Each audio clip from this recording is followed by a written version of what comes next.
You've heard of hot takes, and you're probably tired of hearing the same old talking heads repeating the same stuff over and over again. The time has come for the game to evolve, and just like in sports, there are a select number of individuals who are leading the evolution of change and pushing the game forward. This isn't just a sports podcast. This podcast is about how life, culture, and sports all meet at one intersection. This is the new wave. This is the new sound. This is the evolution. This is Notes by Noakes.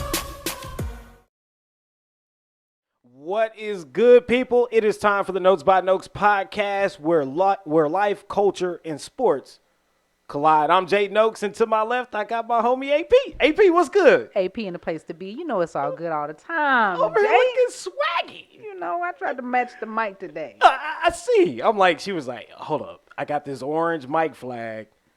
I need to make sure my fit is popping. I had to make it pop. I had to make it pop. You know what I'm saying? Like a fresh bag of Orville Redenbacher. Hold on, what they say in Nutty Professor? Pop, cause the weasel go pop. Yeah, man. I tried to do a little sham today. You know what I mean? See, I gotta step my swag up, obviously. White tees rule the nation, Jay. Hey, Don't change for nobody. I appreciate that. Don't that change means a for lot. nobody. I'm never going to change. I'm going to be basic like a pumpkin spice latte. Ain't nothing basic about that, dog.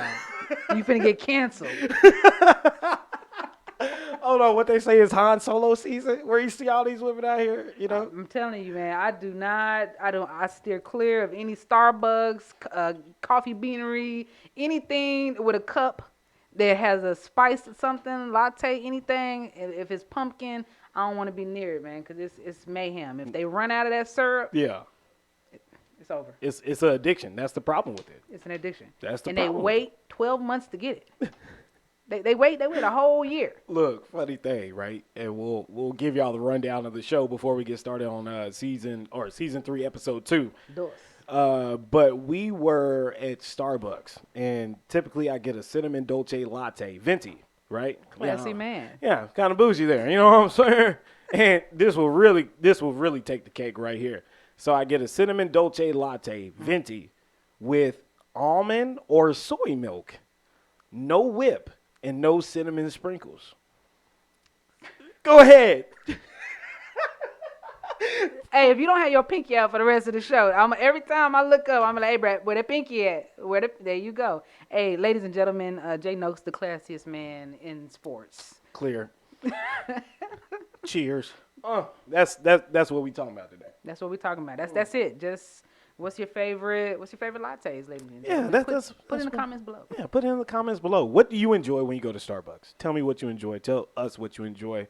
And we'll probably respond to that. And if you like pumpkin spice lattes, I got to tell you, you might be basic.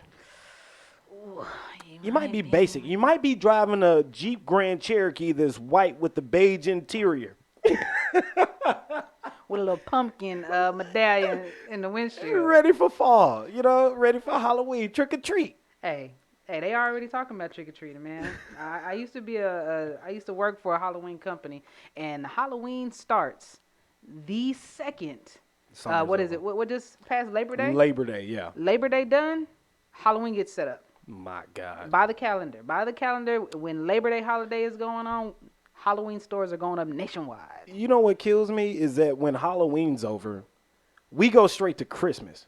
I'm like, fam, can we at least cut the turkey first? You know how many times I told my family members, my sister-in-law, Alana specifically, like, yo, we need to cut the turkey first before y'all start talking about Christmas?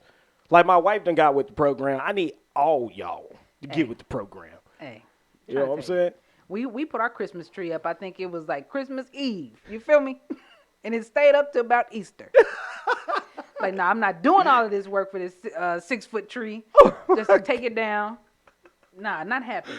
Not happening. Anyway, we digress. Ladies and gentlemen, welcome to Season 3, Episode 2. We finna hop into it. What you got this week, Jay? This week we will be talking about the NFL kickoff game that happened on Thursday night between Tampa Bay and the Dallas Cowboys. You're going to hear first what we have to say about that. Also, we're going to talk a little college football. Some news has happened there. Joe's also going to give you his locks later on in the show. And then we're going to give you our Super Bowl predictions and our Monday morning overreaction headline. So it's going to be a great show. AP's here. K-Dot is not here, unfortunately. We do miss our homie. He's going through some stuff. That's really all we need to say, right? I mean, I don't want to. I mean, your boy ain't here, but he with us in spirit. He with us in all spirit. the time. He gonna be back. So, but what's funny is he was like talking about this game, right? And I was like in the group chat. I was like instantly. I was like, bruh, you're not gonna be here, but I already know you want to say like everything you want to say. Like, and he went in. I'm not gonna divulge what K-Dot said because the thing is that when K-Dot has a point about the Cowboys, K-Dot makes his point about the Cowboys. So I'm going to leave that up to him when he gets back into the studio next week. So Might do a recap of the recap. The recap of the recap. K-Dot's double recap coming your way, ladies and gentlemen. Recap. Oh, man. So let's go ahead and hop into what transpired on Thursday night. I mean, it was in front of it was a nationally or probably internationally televised game. Tons of people tuned in to get ready for NFL Kickoff 2021, and the Tampa Bay Buccaneers and the Dallas Cowboys certainly did not disappoint. And head football right there. Whoa. Oh my God. So where I want to start with this, AP, I really, number one, I want to address the critics of Mike McCarthy, Dak Prescott, and this Dallas Cowboys team. And all I heard this past week from the talking heads on TV, we need to be on ESPN, to be honest with you, because we speak facts. We go off of analytics. We talk about what we see versus what's going to get us clicks. But they owe a big-time apology to Dak Prescott. Man. A major apology to Dak Prescott, because all I heard during this week was, how will Dak respond to defensive linemen going towards his feet? How would Dak respond being inside the pocket with people falling at his feet? He's going to be nervous. Yeah. And just like he has done for the past 6 seasons now, he's rose to the occasion. Yeah. And he stepped up when this team needed him most. Now, with Mike McCarthy, I'm going to tell y'all like this. I watched that game. There were some questionable calls on Dan Quinn's part. But on Mike McCarthy called a clean game. He took his points when he needed to take his points. Mm-hmm. It's not his fault that his kicker can't do his job. It's not his fault. It's not his fault that he pays his kicker $7 million a year. I don't even know if that's accurate. I just think he's Greg Zuerlein, so he's like been the best kicker in the league for a while. Not last year, not this year. Definitely not Thursday. Definitely not Thursday. Peg leg Greg is what I'm calling him. Until he get, hey. With the swag Gucci coming in. It just comes to me, James. It's like I woke up from a midsummer's night dream and these things just pop out of me. And I don't mean no disrespect because I don't kick. Yeah. I mean, I kick it. We can kick it. We can kick it, but, I don't play no sports. So I do feel real, bad, just even judging the game because it wouldn't be me out there. Oh. I'll put that first and foremost. But your boy, I mean, that multi-million-dollar foot, he needs to get his toes done. I don't know what it was. Maybe, I don't know, but. You know what he needs to be on? An episode of Broke. Financially, because you're about to be broke if you miss some more kicks. Yeah. And they also, gonna boycott him. Yeah, foot-wise, that foot is broke. Man. But another thing that ticked me off about that was the fact that they kept on bringing up that he had surgery on his back. Yeah. My thing is, if you're available, you're available. There's no excuses at this point. Yeah. I mean, they submitted the injury report on Thursday or on Tuesday because this week fell different because they played early. Right. They submitted the injury report. They said that you were available. You showed up. You suited up. Yeah. In turn, you have to make kicks. Yeah. I'm sorry. I don't care about your broke back when we're in the heat of the moment. We could have signed a kicker in the offseason. to make these kicks. And now we hear about your broke back or your back surgery that we didn't hear about during the offseason. Right. At this point, nobody cares. Convenient excuse. I mean, the pup list is there for a reason. Yeah. Put him in the doghouse. Yeah. I mean, he could have stayed. He could have been where he should have been and let somebody else get their shine on, or at least attempt. I feel like they could have brought anybody off the bench to have that type of performance. Man, let Dak Prescott kick the ball. You know what I'm saying? With the ankle, with the ankle on repair. The wrong ankle, the bad ankle. The one, what? Dak would kick that mug through the upright so quick. I mean, yeah. Be like these football movies and get them little girl off the sideline or something. Suit her up with a long ponytail. I'm like, hey, look, sis, I see you play soccer. See you out there dominating in the soccer. Look, hey, anybody could have replaced Greg Zuerlein that night. Hey, definitely. But I got to give him his props. He kicked the one that mattered. He made that one count. He did. He felt the pressure. Somebody must have gave him a wedgie in the locker room. But he came out there in the fourth, and he made it do what it did. And honestly, up until the very last seconds of the game, I thought the Cowboys had it. I appreciate you saying that, AP, because I know that you're not a Cowboys fan, really. Originally, you're not a Cowboys fan. I don't think you really are a Cowboys fan. You're a Tennessee Titan fan. Let's be clear. I'm from Tennessee. Oh.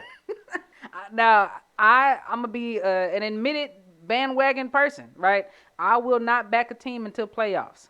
At the beginning of playoffs, before game one, I'm going to pick my side. But there's nothing wrong with that. I don't think that you're a bandwagoner because of that. I think that you like being entertained and that you like watching sports. So if you aren't someone who roots for a team, you can always root for a player. Right. I mean, fans don't have to be, reduced down to just team loyalty. It could also be player loyalty. Yeah. I have a couple of players that I absolutely love. Love me some Danger Russ. Russ.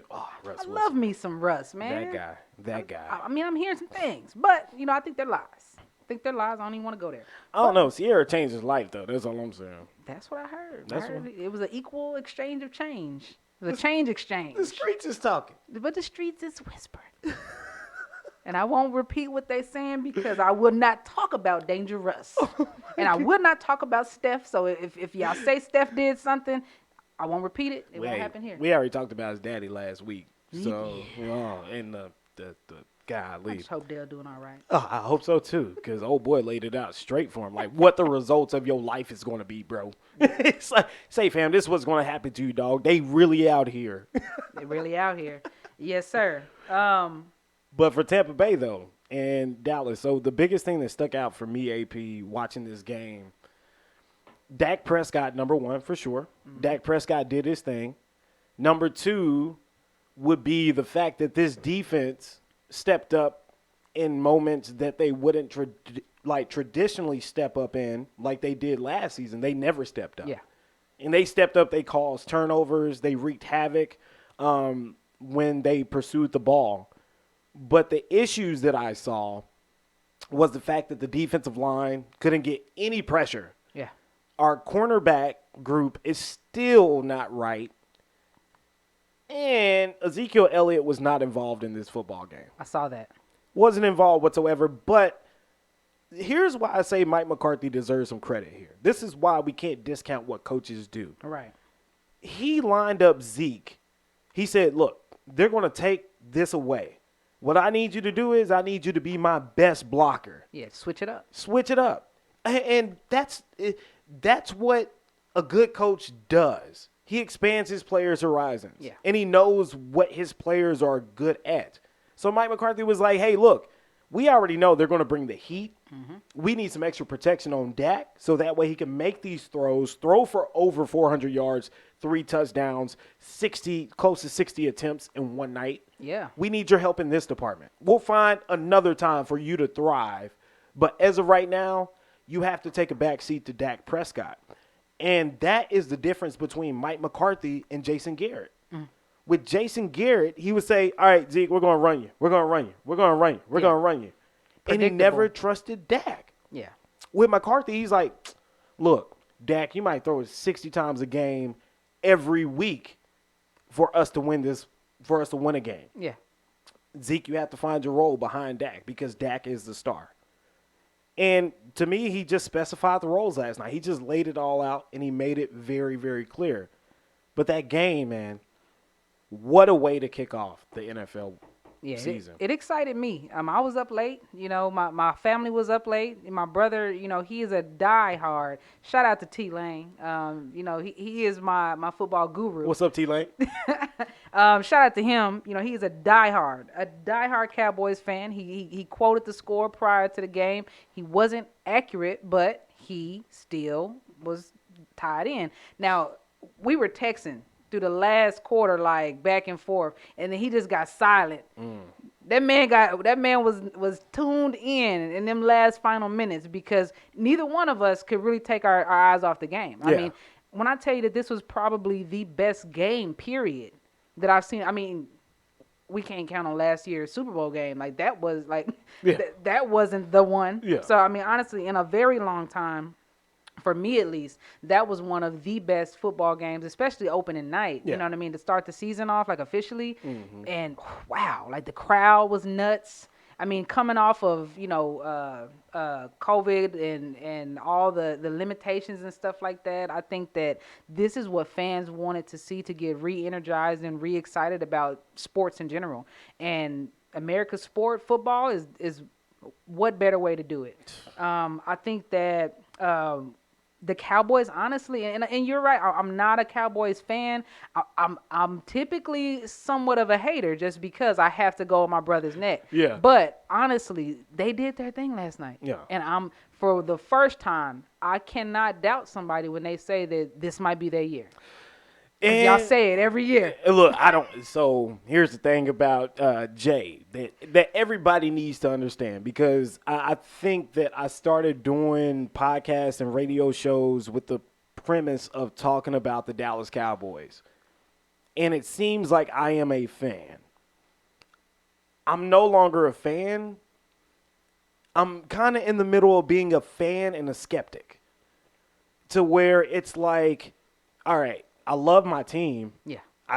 Emmitt Smith, greatest running back of all time. I don't care what anybody says. He holds the record. I love Troy Aikman. I love Michael Irvin.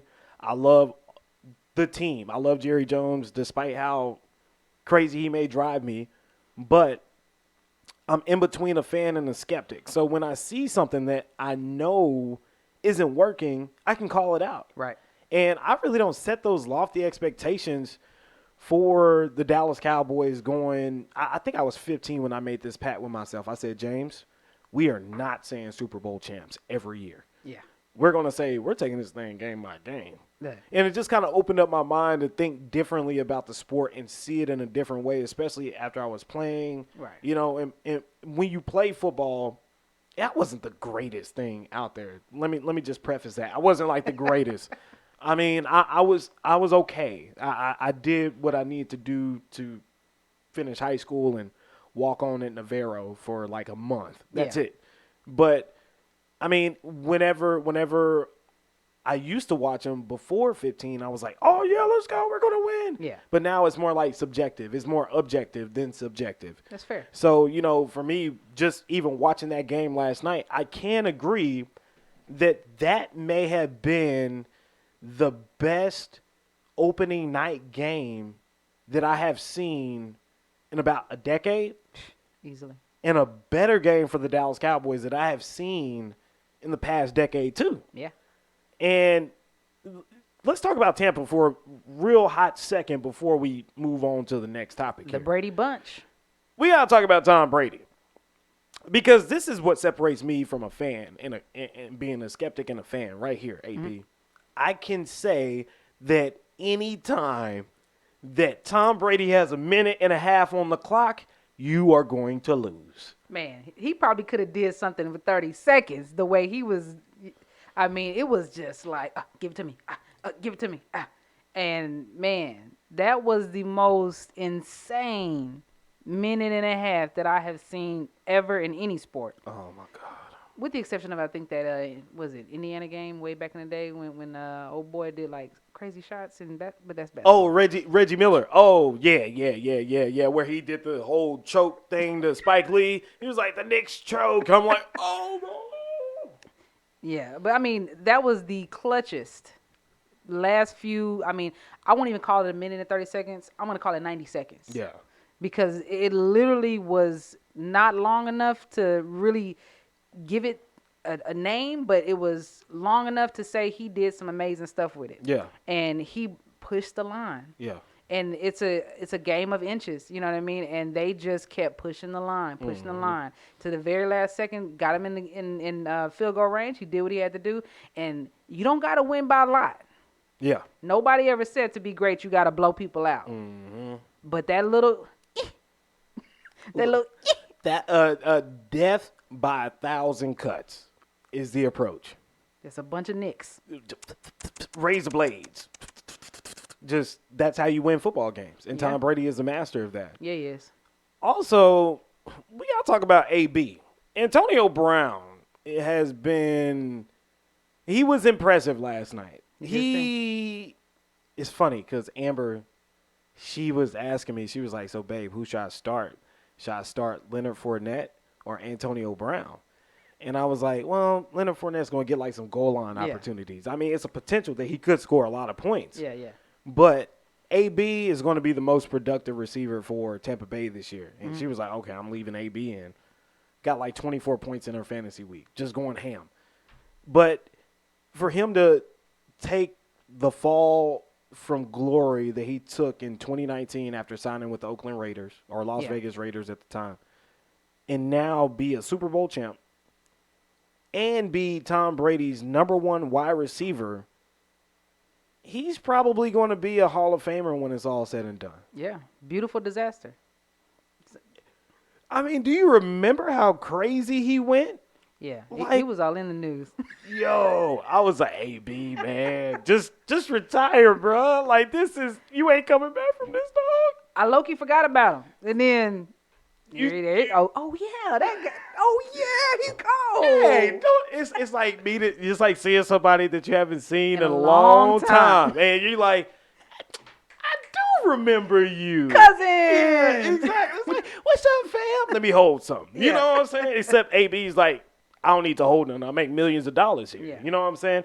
But, I mean, Tampa Bay as a team, like as a collective, they are a powerhouse. But no one could walk away from this game and say that Dallas is a worse team than Tampa. Definitely can't. You can't say that, they're just it's no shot. They're never going to win. Yeah. No, they went toe-to-toe with the Super Bowl champs. With the reigning champs. Something has to be said for that. And Yeah. Dallas deserves some credit. So I appreciate you, AP, for giving us some, just due credit. And I do want to go on record by saying, and I said this earlier before we shot, it feels good to be 2 against 1. Actually, I think that Kelly was on the fence. I think at the end he sided with me, but he made a bunch of great points for Dallas. And honestly, I wanted to point out, in his absence, and he was absolutely right about Lamb. Lamb in that fourth quarter was, Hey, man, Hey. he's special, and that's the thing about Kelly too. He's a Cowboy fan, but he'll call a spade, you know. He was right about that boy. Hey, CeeDee Lamb is going to be the number one wide receiver in Dallas before it's all said and done. Yeah. Amari Cooper won't be there. Michael Gallup won't be there. CeeDee Lamb will be the number one because he's more comfortable with Dak. And you could see that they share that chemistry whenever Dak throws the football. Yeah. And he's looking downfield. He's looking for CD first. He's not looking at Coop. He's not looking at Gallup. He's looking for CD because he knows that he's going to catch it. But this brings up another thing before we move on. That pick that Dak threw went straight through CeeDee Lamb's hands. If he does not throw that pick, or if CD catches that football, completely different ball game. Yeah. Completely different ball game. I just think that looking at this, we have to consider that both teams played a hell of a game. Both are probably, I would say, top 5 NFC teams in the NFL. And we may see a rematch in the playoffs. I'm here for it. I'm here for it. After last night's game, I'm here for it, and I'm gonna be watching out for the Cowboys this season. I will. You know, I got tons and tons and tons of Cowboys fans on the timeline. So every week I'm gonna see it anyway. Hey. So I know when the game gonna be. Hey, you get in the group message too. I'll be like, "Let's go Cowboys!" I'm gonna put it in the group message. I'll be like, Yeah, go ahead and text it. I might not reply, but I will tell you how you did afterwards. Got ghosted. Got ghosted by AP. Yeah, no response. No response. But anyway, yeah, great game, great kickoff. So as far as the rest of week one, what I think about week one, I mean, I'm looking forward to. Here's the biggest thing I'm looking forward to: the rookie quarterbacks. it's a lot of them actually. That's a lot of rookie quarterbacks. You got Zach Wilson. You got Trevor Lawrence. You have Trey Lance. You have Mac Jones for the New England Patriots, who got Cam released from the Patriots. I mean, we weren't on air when that happened. Drop it like it's hard. Yo, Drop it like it's hard. Bill Belichick was like, all right, COVID. Ugh. Like, The guy just won't get the shot. he will not get the shot. Okay, this is what Bill Belichick said. He was like, Robert, Cam Newton doesn't want to get the shot, so we got to release him. Robert's like, okay, Bill, whatever you say. The guy dresses weird anyway. Yeah. You see his top hat with his dread sticking out the top? Man, Cam Newton has a weird flavor of swag. But, I'm really looking forward to the rookie quarterback class that's coming into this. I'm also looking forward to Najee Harris for the Pittsburgh Steelers making his debut. Yeah. That should be a story because, I mean, when you look at the Pittsburgh Steelers, they haven't had an elite running back since Le'Veon Bell. And with Najee Harris going there and filling that void of being the franchise running back, I think that's definitely going to be a story. But if you want to ask me what's going to be the number one story of NFL Week 1, I think it's going to be a ton of NFL upsets. I think a lot of people are going to get upset. I think Detroit is going to surprise a lot of people. I really like Detroit. I think Green Bay is going to be really good. Actually, I think Tennessee is going to be great. Oh yeah, I got that on my what to watch. See, and here's one thing though. Here's one thing. A sure bet, you can just guarantee is going to happen. The Texans are going to be trash. Yeah, They're going to be trash. I was actually reading up on all the different people's predictions and stuff like that. And one of them, I don't want to cite anybody and be wrong, but one of the people said, because of the Jaguars, because of the matchup with the Jags and the Texans, it was like there's very few teams that are more unexciting than the Jaguars. But you can bet that Houston is one of them. And I guess maybe I was under a rock. I didn't know they were that bad, but I guess they are just not the ones to even look out for. Well, the thing is that they made really bad trades last year, and Deshaun Watson, who kind of want to stay away from right now because that's a really sensitive topic. He's just. I mean, that team itself is just something. It's a franchise that is imploding to a degree. Yeah. And without Deshaun Watson, it's obvious that team is just really, really bad. So, I mean, David Culley, the new head coach, he's a black head coach, which is great. But here's the thing with that too: black head coaches get bad jobs. Bad jobs. Yeah. I mean, David Culley should have never taken that job. He should have never taken that job. He is not prepared. Not prepared whatsoever. I think he's a nice guy, but it's just too much going on down in Houston, in H-Town. They offered him the check, and he said, Hey, there's this one video the coach is like, after they win, they're all celebrating in the locker room, and he's like, now go tell the dean to give me my money. And they just start jumping and stuff. I'm like, Cut the check. Cut the check. Check. Run it. Hey, hit that T. Hey. Oh, man. But I want to go back. You mentioned Najee over at Pittsburgh. I will say that the Steelers have been declining. You know what I mean? They really haven't been the team that, I think that in our era we grew up like, oh, man, the Steelers. There's a bunch of terrible towel wavers, you know what I'm saying? And just the Steelers were the team to watch for a very long time. But with Buffalo, you know what I'm saying, they're improving year over year. So I definitely understand, you know what I'm saying, we definitely want to watch out for the young guns, but I don't know. I think that the Bills might be somebody to watch. I mean, I don't know if it's going to be an exciting game. I don't know how far they're going to go. But year over year improvement, it's impressive. I mean, you got a point. I mean, Josh Allen is phenomenal. And what Scott McDermott,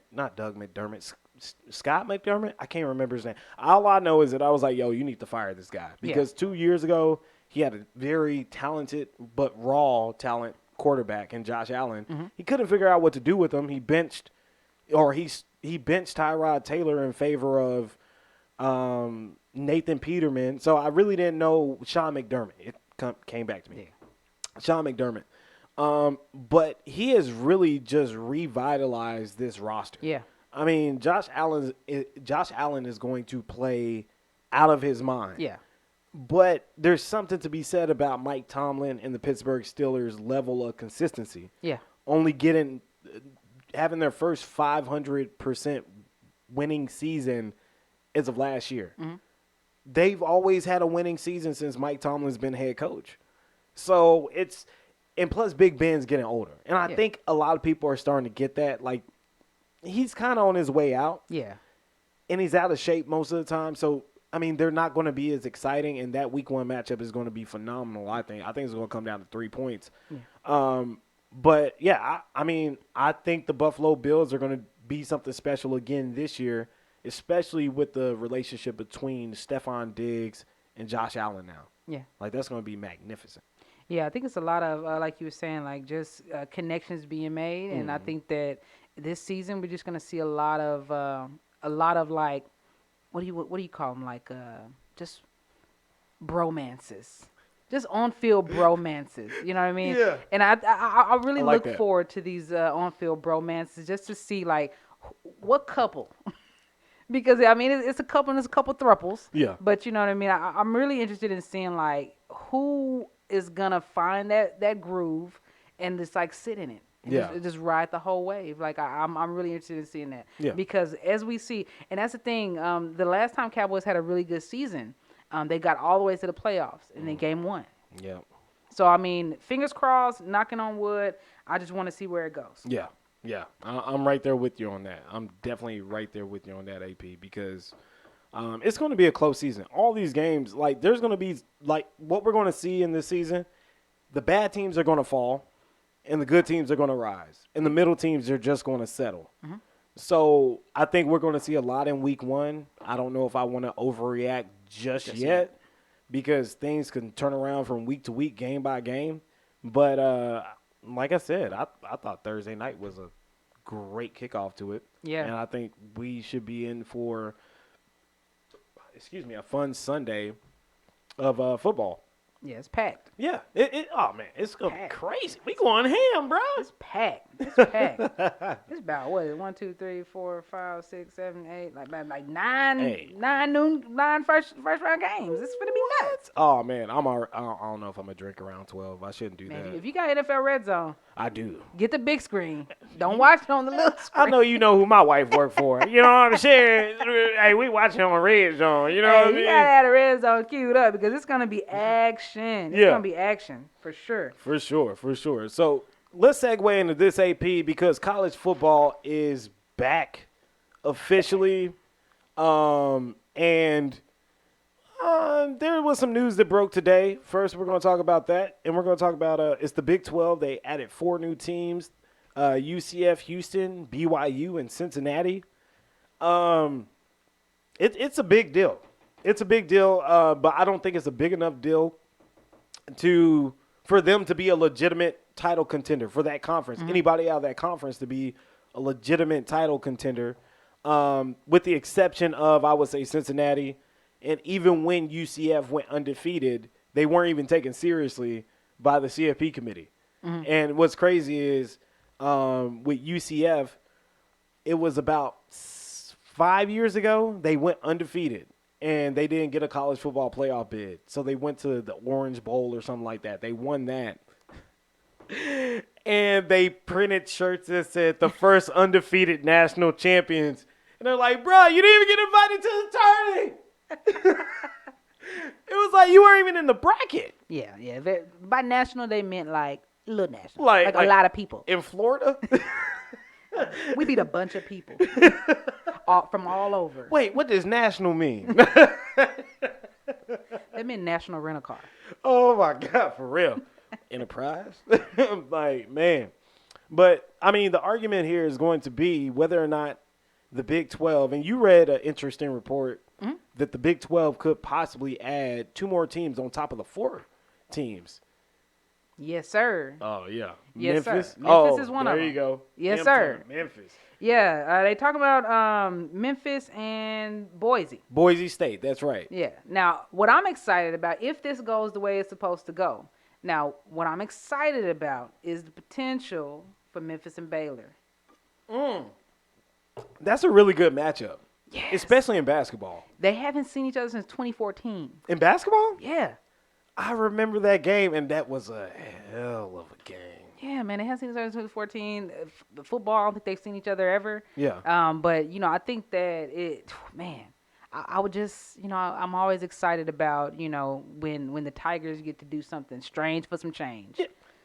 When they get to bust it wide open, I'm here for it. Bust it wide open. Hey, Memphis Tigers over here busting wide open. Hey, I'm here for it, man. I'm definitely here for it. Tiger football is it's a thing. Yeah. Tiger football is a thing. Tiger basketball is a thing. Mm-hmm. I got my gear. You know what I'm saying? So if they do, it is what it is. But I think that's something that I'm excited to see if it goes through. It won't be for a couple years now, allegedly. All these changes and stuff that they're talking about is not like a tomorrow situation. Right. But as this news rolls out and things progress, I think that we just got to stay on top of it because some of these changes I'm excited about. I'm excited about them. I just think that with the loss of Texas and OU, how legitimate is this conference going to be? Because even with Texas and OU in the Big 12, it wasn't like if a guesstimate. OU went to the playoffs 3 times so far since the CFP has been around, maybe 4 times.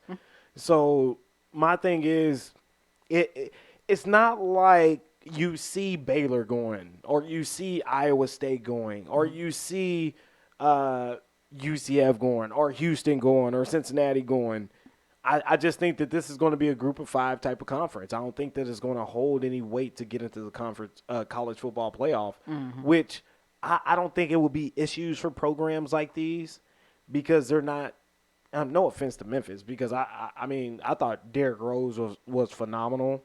I used to play with Memphis on NCAA football a lot with D'Angelo Williams. Shout out to D'Angelo Williams, former Carolina Panther, all-time Memphis leading rushing leader.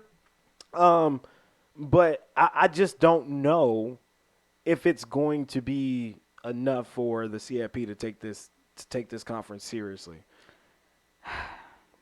To be determined, I suppose. I mean, at the end of the day, TBD. Football gonna be football where football gonna be, and regardless of where these teams land, I think that the fans is still gonna show up.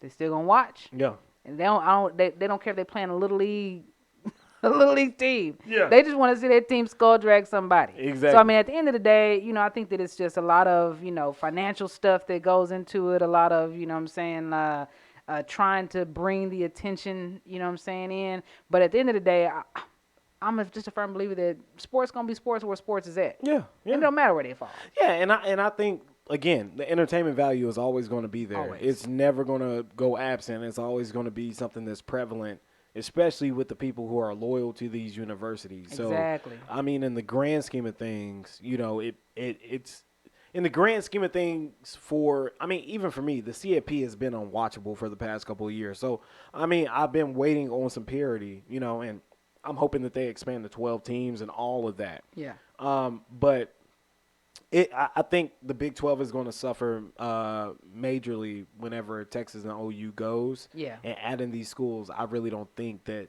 they will have the impact that they once had. Mm-hmm. So I mean, I think it's a great thing, but I just don't know if it's going to be impactful for their chances in the CFP. Yeah, I feel you on that. Yeah, yeah.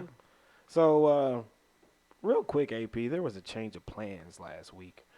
There was a big time change of plans. You know, me and the wife was supposed to go to NOLA, right? Yeah, I mean, I was gonna ask, how was that swim up? But and I don't mean no disrespect. You know what I mean? Like I was this hurricane situation is just, I mean, it's nuts. It's still places without power, and Man. I mean, actually, most places still don't have power. I got friends right now that's out there, so I say it, jovially. Yeah, you said it right. Something like that. Joyfully, yeah.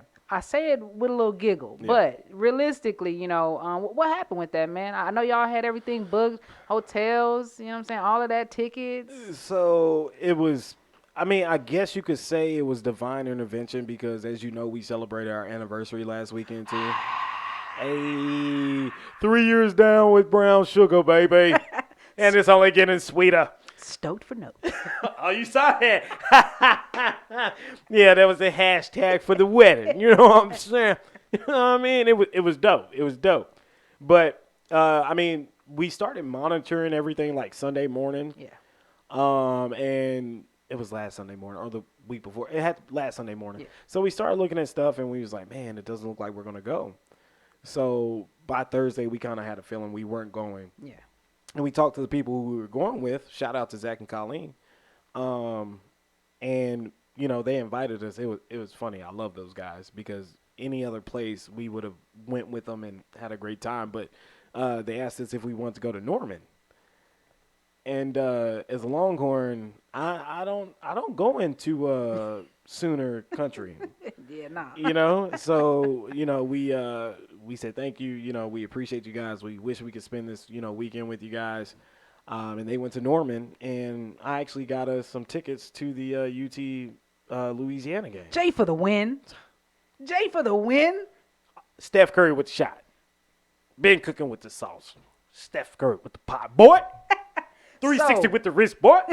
What was it like, man? I mean, that had to be a great game. I know they won, and you were there. Yeah, it was actually cool. And get this, it was my first one ever. Word? It was my first one ever. I'd never been to a UT home game ever in my life. What? I did go to a Red River shootout, but only for school. I had to usher because I was in the ROTC. I was in ROTC, JROTC, and we had to literally stand at ease for like most of the game. We couldn't move. It was like punishment. I'm like, I was watching my favorite team. I can't. No beers. Yeah. No. I was 15, but Hey, still. Would have been nice to have a cold one. Oh my God. Make standing there But a little bit more bearable. He was looking like the guys outside of the palace with the big hats. At ease, soldier. Oh man, Jesus, that's funny, bro. Oh my God. I mean, but in all honesty, it was a great watch because what I got to see is everything up close and personal and really just evaluate this team. I told Amber, I was like, yo, I haven't been this close to a football field since I played. Wow. So it was like, damn, I got nervous. Yeah. I was like, what is this? I was like, I ain't put on no shoulder pads on the day. You know what I'm saying? Like the band's playing, but it's getting me like kind of lit. You know, kind of like bump. Yeah. But the thing is UT, so they're gonna go all. Yeah. So but they were playing music and stuff. But it was legit, man. It was a great experience. The south end zone was great. But more importantly, the play of the Texas Longhorns I thought was super impressive. Mm-hmm.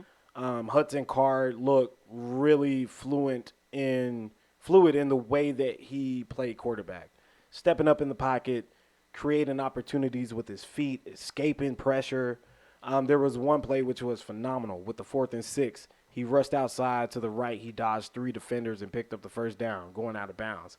I was like, this kid is special. Yeah. Let me not forget to mention B. John Robinson. Shout out to you, bro.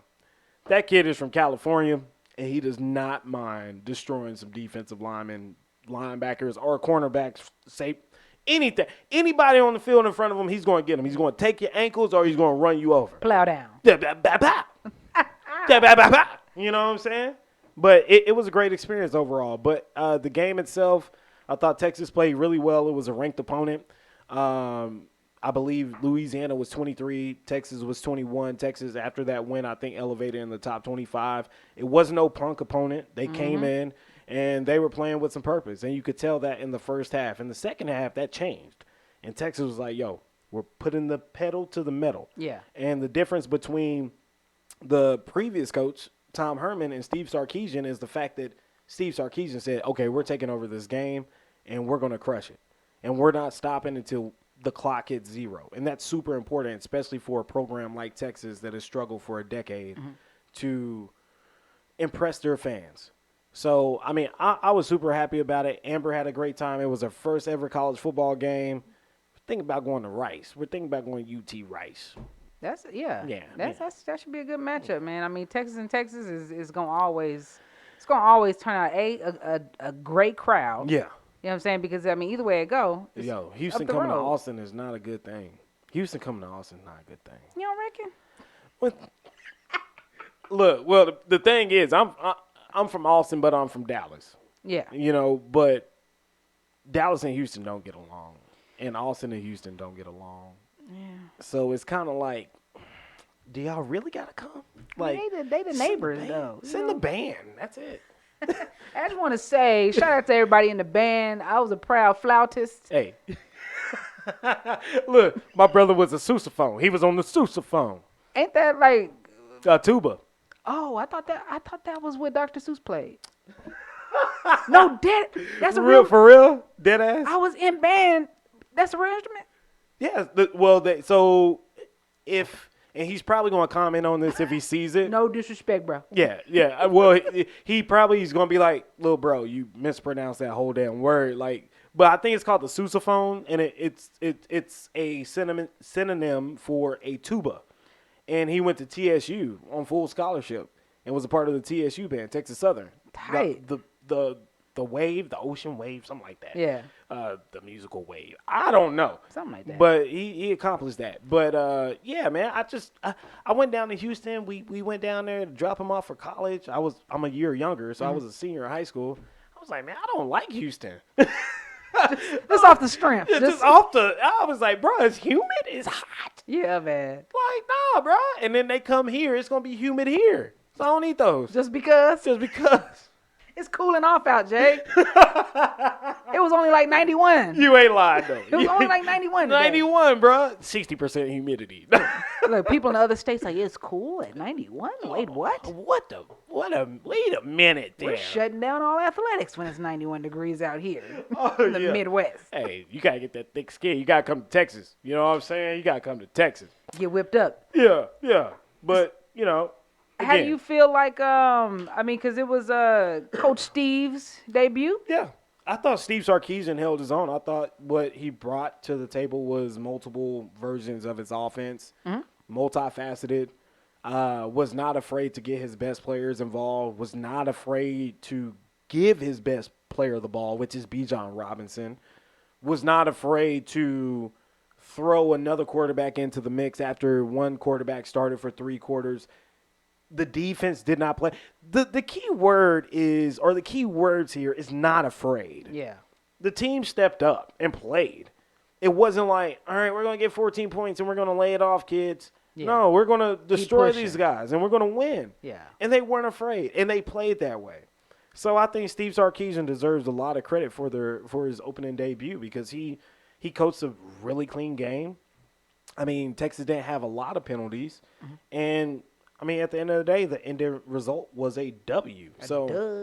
He got the dub, and I really think Steve Sarkisian was great in his first week. Now, let's talk about this quarterback real quick before we jump over to Joe, because he's going to give us his locks. AP, did you know that Joe went like 2-1 in his locks last week? I didn't even go back and check. Oh my God, Joe, what are you doing? Joe, give me the crystal ball, man. And Joe probably did some back to the future. You know what I'm saying? He probably took it back in the Valerian, got the almanac, pulled it back. You know what I'm saying? Hey Joe, tell me the secrets, man, because I got some things I need to bet on and it ain't sports. Okay? Oh my God. Doc Brown, I'm going to gun in the DeLorean and shoot it up to 80. Oh my God, man. Great reference. But, oh man. Yeah, Joe's going to give you his locks for the week. I think you guys are going to enjoy it. He's going to give you 3 college games and 2 NFL games because we have a football jam-packed weekend coming your way. So, real quick, I do want to talk about Spencer Rattler. And Spencer Rattler, so Oklahoma played Tulane on Saturday. So that was a segue. My buddy and his girl, or his fiance, Zach and Colleen, they went to Norman. Yeah, they went. Colleen's a Longhorn fan. Zach is an alumnus of OU. And they went to go see that game. And before I say this, I want to preface what I'm saying with this. This whole entire year, I've talked to several people about Spencer Rattler. And the reason why I have spoken with them is because they have always held him on this pedestal like he is the next coming of Patrick Mahomes. I said, stop right there. Oh. Patrick Mahomes has character. Patrick Mahomes cares about his team. Patrick Mahomes doesn't care about the money. He knows it's going to come. Right. He's a great person, and he's a great athlete. Spencer Rattler, on the other hand. Now, he's a kid. Yeah. I'm 31. Stop being a bully, Jay. I'm not being a bully, but he's bigger than me. I'll drop Spencer Rattler anyways. Catch these hands, bro. Kick him in the ankles. Bite him on the leg. Body slam that. But there's something to be said about Spencer Rattler's, the way that he acted against Tulane. So Tulane came into Norman, hung 35 points on the Sooners. Closest they ever came to beating OU. Closest. And it came down to one play. And it was I believe it was a 4th and 3, 4th and 5, something like that. Mm-hmm. And they came up 1 yard short of converting that first down and to continue the drive downfield. Came that close. But during that game, Spencer Rattler, in the first quarter, he threw a pick. He got benched, brought in the backup. And based off of what Zach and Colleen told me, he was on the sideline throwing a temper tantrum. Like throwing his helmet on the ground, that type of stuff, right? Here's my thing about Spencer Rattler. And for reference, too, if you have not watched AP, if I was you, I recommend this to you. Netflix, QB1, Beyond the Lights. Yeah. Check that out. Watch it. It's the 3rd season. It has Justin Fields, Spencer Rattler. Yeah, he was in that one. Yeah. I haven't seen it, but I know he's in that. Yeah, it's a great show. But it shines a light on what type of kid Spencer Rattler is. Now, I'm not going to cast any dispersions, but I think that there's a lot of maturation that has to happen. Yeah. And since that is the case, Oklahoma has never had a quarterback who had maturation issues, with the exception of Baker here and there. But this is going to be their worst season. I'm calling it right now. This is going to be their worst season in the past 20 years. And let me explain. It's going to be a 7-5 year. Because the thing about it is when you have a quarterback who's a star, we talked about NIL deals last week. That's exactly that's why I'm like, man, here we go. It's starting. The big head. They said that he had his brand on his pants, on his football pants. They're Jordan branded uniforms. You put your brand on top of Jordan? First of all, who allowed that? Because we know the GOAT did not. Bah. Jordan was like, say man, amen. Amen, say man, not on my watch. Bah. He gonna pull his old endorsement. He gonna pull all the gear back. Bruh, y'all gonna be wearing some Rydell? Some gilded. Oh my God. We're gonna be in gilded t-shirts with the iron on, like it's Little League. Oh, you don't like my brand? Well, take your ass to Reebok. Hey. Shaq can sponsor these uniforms. But he literally did that. So here's my logic. This is where I'm going, all right? You can't have a quarterback who thinks he's bigger than the brand. You can't have a quarterback who thinks that he's bigger than the team. You can't have a quarterback who teammates do not get along with. Yeah. Especially in a 12-week college football season, plus if you go to the college football playoff. Yeah. It just can't happen. The chemistry is going to be off for OU. I'm calling it this today. You're hearing it here first. OU will go 7-5 this year. 7-5. 7-5. And Spencer Rattler will not win the Heisman. And also, I don't think he's going to be the number 1 overall draft pick next year. And he said what he said. I said what I said. I said what I said. Yeah. I think Bryce Young. Humble guy. I think he's gonna be the one that he gonna take over. I think that. I just think that you can't, and this is exactly what we discussed a week before last. I just think that when you put money in the hands of kids, or even the ideal of money, like the game, it becomes a backseat. Yeah. It becomes a backseat because they're no longer working for the prize. You know what I'm saying? They think that they got it. You know what I'm saying? And I used to work in juvenile corrections for a very long time. Oh, man, facts. I did not know that. Not just, sharing is caring. Hey, put your hands behind your back. Exactly. Get on the ground. Let's play. I love the children. But realistically, so one of the things that I learned in my years of working with juveniles is that kids do not have a concept of time. Right. And when you say kids goes up. Like and 18 don't make you a man. You know what I'm saying? 21 don't make you a man. Lord Jesus. The maturity, you know what I'm saying? It's so much that goes into it, just the understanding. And I think that the concept of time is such a real it's a real thing. Parents teach your kids not just how to tell time, but the concept of time, because time is never ending. Yep. But at the same time, it also goes very fast. Yeah. Right? So when you think about being, a star quarterback, you're thinking only in the right now. You know what I'm saying? Everything right now matters. So you got to get all the money right now. You got to showboat right now. You got to be that man on campus right now.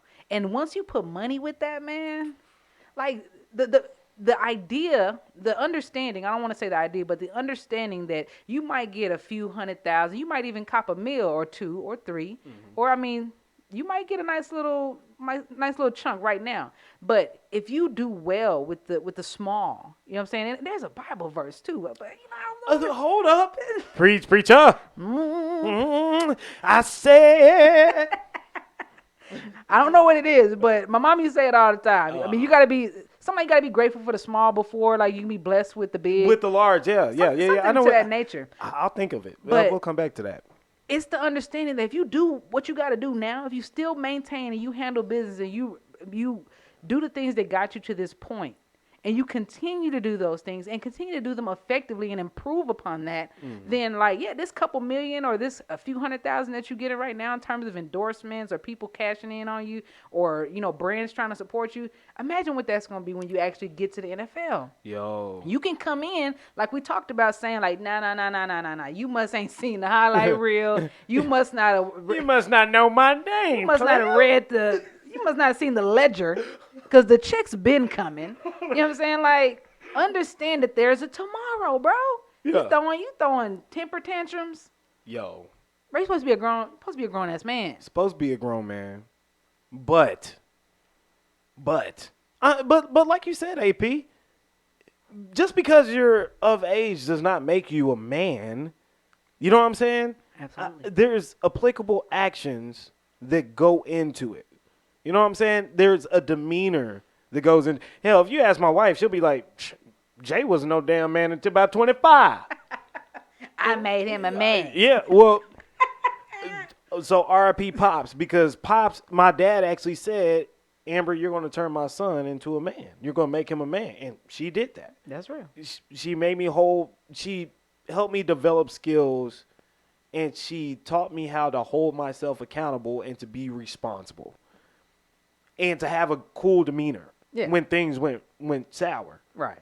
That's what being a man is to some degree. Yeah. I mean, there's a lot of things that go into it. Right. But the core principles are, how chill are you? Yeah. Are you going to blow up? Are you going to trip just because something didn't go your way? Right.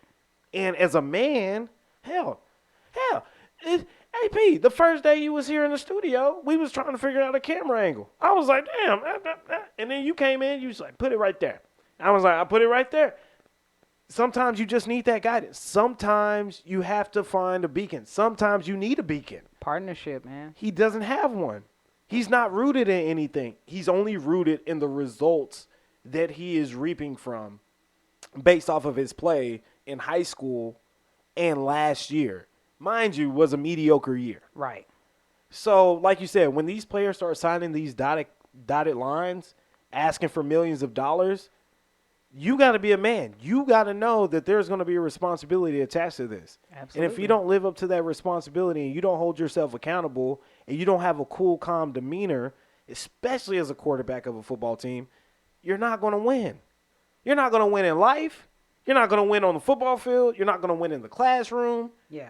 You know, what are you really shooting for at that point?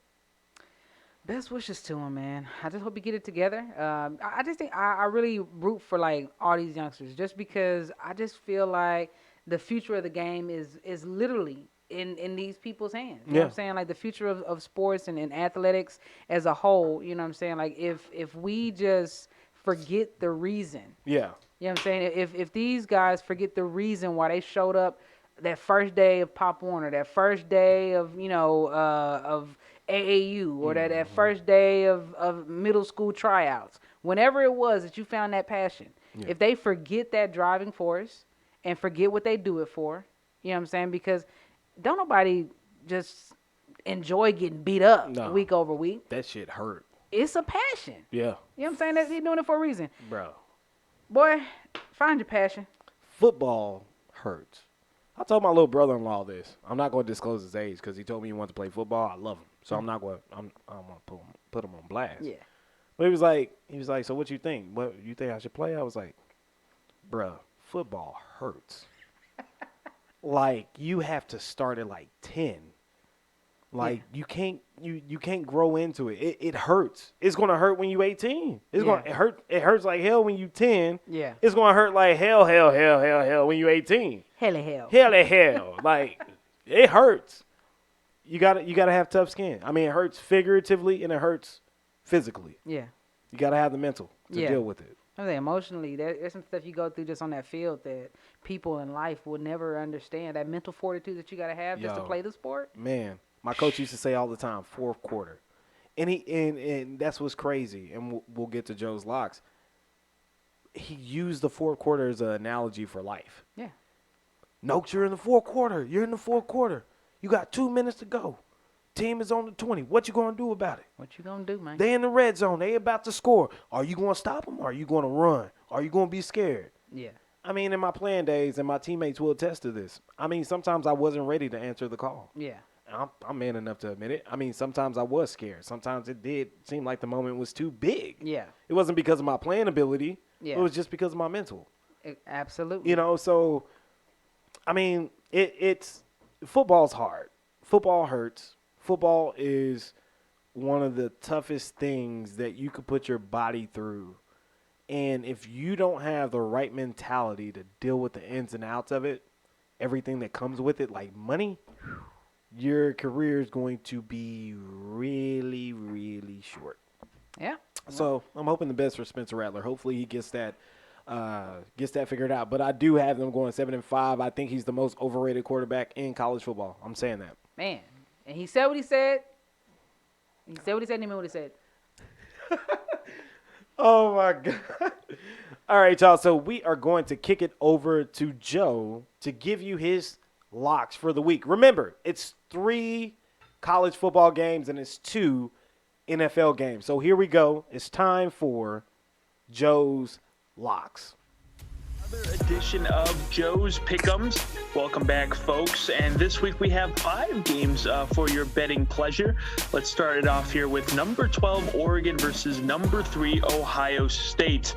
And the line for this one is Ohio State favored by 14.5 points. Give me Oregon plus 14.5. Ohio State did not impress me against Minnesota last week. It took them a long time to get started. Could it be week 1 jitters? Probably, but Oregon, not a slacker of a team, so I think they're able to cover that 2-touchdown deficit easily. So definitely throw your money, Oregon plus 14.5. Our second game will be number 10 Iowa State versus Iowa. was number 10 Iowa versus number 9 Iowa State, and that one Iowa State favored by 4.5 points. Give me the Cyclones with the points, because that three-headed monster of an offense with Brock Purdy at quarterback, Breece Hall running the rock, and then Charlie Kohler back for what seems like his 10th year at Iowa State. I just don't see Iowa's defense stopping them. It is going to be played in Ames as well, and if it's a 2:30 game, so honestly, if it's a blackout game, which I would assume it will be, still very tough, and Iowa State never seems to lose when it comes to wearing all black. So yeah, give me Iowa State by 4.5. And then our third college game will be number 15 Texas versus Arkansas on the road in Fayetteville, a rivalry renewed. These teams, former SWC foes, and they meet for the first time since 2014, which Arkansas did win. That was in the Texas Bowl. And Texas in this game favored by 7, and give me the Horns by 7. I think they're going to win by more than that. I think the offense looked completely different from years past. Last week against Louisiana, the defense was wrapping up and making plays, and Arkansas is still very shaky. They had a somewhat of a up year last year, but just with track record and whatnot, I just don't see Arkansas competing well with Texas here. Give me Texas minus 7, and honestly, I can see them winning by 2 scores. So we move to the last 2 games for the NFL here. We have Pittsburgh at Buffalo. The line right now is Buffalo minus 6.5. And yeah, I'm riding with the Bills, man. Bills Mafia here, because 6.5. Pittsburgh, their offensive line is very shaky. Big Ben is old, and not good old like Tom Brady. So Buffalo, I think, is going to have a pretty good day against the Steelers. And, Josh Allen, Stephon Diggs, really, I can't think there's a few quarterback wide receiver tandems in the NFL right now that are as dominant as they are. Running back might be an issue. You have, Zach Moss, Devin Singletary. I think looks like it's going to be kind of a platoon for the Bills, but I think they cover that 6.5 easily. So give me Buffalo minus 6.5. And then our final game here is Seattle versus Indianapolis. And on this one, I'm not going to take points, because right now Seattle's favored by 3. Instead, I'm going to go Seattle money line, which is minus 160 right now, because I think this is going to be a really close game. And I could see it coming down to a last-second field goal, last-second touchdown to win by 1 or 2. So I don't want to tell you folks to take Seattle by 3 and then they win by 1 or 2. You know what I'm saying? So definitely go with Seattle money line. I do think they win this game. I just don't know by how much. And minus 160 is still a good value, depending on how much money you want to put on that. So definitely go money line with the Seahawks. Though Indianapolis, like I said, it's going to be a tough game. Indianapolis is no slouch. It'll be dependent on how well Carson Wentz plays. So to recap real quick for y'all, we have Oregon 14.5 points underdog. Go with the 14.5 cover. Then go with Iowa State minus 4.5. Texas by 7, Buffalo by 6.5, and then Seattle money line. And I went 2 and 3 last week, so honestly, wouldn't go wrong with picking my picks. And again, if you pick them and lose, it's not my fault. So back to you, Jay. Thank you so much, Joe. And AP, we're about to put a wrap on episode 2 of season 3. Dos X. Hey, we gotta start getting paid. Hey, from now on, I'm putting tape on my brew. I'm not wearing no brands. For real. I'm not mentioning your name unless it come with a fat check. Say, bro. She said she gonna put on Gildan shirts now. Because they don't have no logo. You feel me? I'm gonna be just like the Sooners. Wearing my own brand. You feel me? Oh my God. Man, AP, this show has been a blast. Of course, we miss our homie K-Dot. Mr. Velvet. Oh, man, you came up with that nickname last week. This summer, Mr. Velvet. Mr. Belvedere. Mr. Belvedere. But it's been fun. Of course, we miss our guy Kelly, but me and AP having a great time. I appreciate you for all that you do. Thank you. Yes, and she's our audio engineer. As you can tell, she keeps everything looking crisp around here, sounding good. If it look bad, don't blame me. All right, real quick, AP. So let's get into our Super Bowl predictions. Who do you got? finishing the season, I mean, it's all preliminary. I think we should be allowed one amendment to our Super Bowl predictions throughout the season. No restrictions on when that amendment can come. It could come in the middle of the season. It could come after week 2, come at week 16. But Super Bowl predictions, actually it can't come at week 16. You got to ride with your squad going into the playoffs. If they don't make the playoffs, that's on you. I was going to do week 16 and a half, actually. I'm like, doing a minute really quick. Man, it's so early, and it's almost unfair not to let week 1. Oh, let me get in here. It's almost unfair not to let week 1 play out just because there's so many good matchups and there's so much that we haven't seen. But if I got to look at my little list here from my games to watch, let me see. I'm going to go far-fetched. I'm going to go far-fetched just because I just want to be, don't do that. I'm not copying off your test, Jay. Don't do that. I can't even see that far. Just because I got glasses don't mean I can peek. Man, anyway, I'm going to go far-fetched. And I'm going to say, and all my people at home going to love me. So I can't lose. All my people at home going to be like, well, you said what you needed to say. We going to ride. But I think that the Titans look good. I mean, it's a strong prediction. But I think that they look good. I think that their defense needs to step it up. But they've made some changes. And I think that the offense is looking good. We have to see what they do. I got to see what they do this week. And I'm ready for them. The amendment is in my pocket. And I'm not going to say what my amendment is because I can't have two choices. We got to have choices like E40 said. Hey. Yep. Nope. Nope. Just them two choices. But yeah, I'm going to actually, and I know that people at home like, oh, she clearly don't know no better. I'm just going to say, just because I got an opportunity to change it if I need to, I'm going to start with the people that I would love to see do something strange again for some change. Here we go. And it's very strange. But I think they can do it. I think they can do it if the cost is right. So who do you got them playing in the Super Bowl? Okay. That's fair. Oh, no, I can't say that. See, now you're throwing too many questions. No. This is a test I didn't get to study for, Jay. I get to study for this. No, that was a curveball there. You ain't got to answer that because really, I'm asking for Super Bowl champion predictions here. So you think your Tennessee Titans are going to win the Super Bowl? You're going with that. We get one amendment. I'll let you keep it. It's locked. It's locked, people. She can't change it. She can't change it. If she uses one amendment in week 2, I don't know what to tell her. She's going to be in trouble. I'm just going to be like all those Cowboys fans who said it every year. You know what I mean? I don't care. I said what I said, okay? I said what I said, and they going to go the distance. There we go. Conviction. Until week 16 and a half when I change my mind. And I don't want no smoke. You don't want no smoke. Oh, my God. So I think you guys kind of know who I'm going with here. And it's for good reason.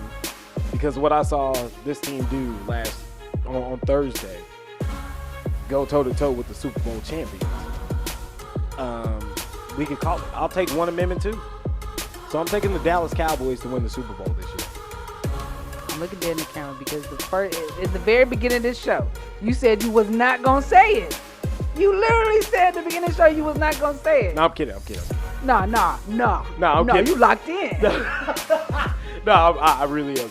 No. I'm about to pull his plug. Where is it? Nah, I got the Dallas Cowboys. I'm taking them. I'm riding with the home team. I like what I saw last night. I was thoroughly impressed. Again, it's premature. We'll revisit this 18 weeks from now. But, I mean, everybody has a chance at this point, AP. That's what I'm saying. And so if I can throw my wish out there, I would love to see him do it. Yeah. I would love to see. What if we get a Tennessee and Dallas Cowboys? That could happen. There's a chance. That could happen. I mean, one team is 0-1 right now, one is 0-0. That could change this Sunday. Yeah. Where y'all go on 1-2 and we just we have parallel paths to the championship. You know what I'm saying? It's divine intervention. You know what I'm saying? Yeah, no, I like I said, I think that right now it's early, and I'm just gonna go with the home team because it feels good to say it, you know. And as we go, we shall see what happens. But yeah, nah, man. Shout out to what's up, hometown. Shout out to y'all. We gonna see what we do, man. We gonna see what we. Shout out to Triple D too, you know, Dallas. We got to hold it down. We appreciate you guys for rocking with us on this edition of Notes by Notes, episode 2 of season 3. Before we close up shop, I do have to let you guys know, please go to our YouTube channel, subscribe, like, and comment, and also go to our Facebook page, Twitter page, follow there, like us, and also share us with your friends. We have a new sponsor alert, by the way. The name of the new sponsor is actually a friend of mine. It's called Happy Glutes. So we'll have more information on that next week, on next week's edition. And it's a business that decided to partner up with us. Our goal here at Notes by Notes is to help grassroots businesses grow. We want you guys to grow with us. So that's what's most important to us. So we have a new sponsor. They're going to be joining the journey with us starting next week. So super excited for that. People, again, go follow, like, and subscribe on all social media platforms, and give us a review on the podcast page as well. I'm Jay Noakes, and that's AP. We are out of here. We will see you guys next week. Thank you for listening to this edition of Notes by Noakes. Notes by Noakes is also available on Anchor FM, Apple Podcast, Google Podcast, and Spotify.